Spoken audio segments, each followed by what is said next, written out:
energy going. I want to communicate and connect with everybody here. I think the best way to do that is to chant. I know, audience participation. I'm sorry, this is the only time it'll happen. Okay. So, if you would please repeat after me. Ooh. Ooh. Ga. Ga. Cha. Cha. Ka. Ka. Got it? I think you understand. Okay, so. Ooh ga cha ga. Ooh ga cha ga. Ooh ga cha ga. Oh, I can't stop this feeling deep inside of me. Depression. Depression. Depression.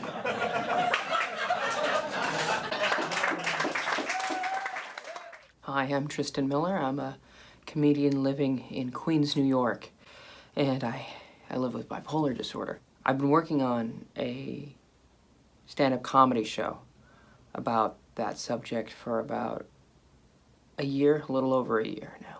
When I first started stand-up, it was right after I got my diagnosis. And the reason I started stand-up is because now I had something to say that wasn't just jokes about Star Wars or, like, bodily fluids or anything like that. But I'm not just mentally ill, I'm also a pretty hairy dude.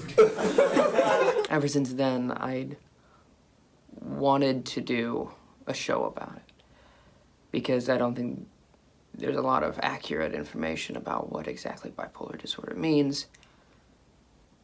And, you know, you want good representation if there is some. I've been doing stand-up for about 3 or 4 years now, and I feel at a point where I'm comfortable doing an hour about one subject. It's kind of like writing a play, which is nice.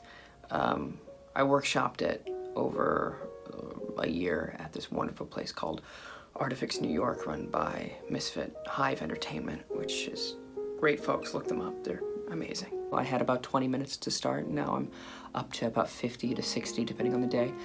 And I'm about to go on tour to the Minnesota Fringe Festival back in my home state. And then I'm also performing in my hometown for one night, and then I'm gonna come back up to Minneapolis, where the Fringe Festival is. I'm incredibly excited about that. I'm really excited about the prospect of doing it in my home state.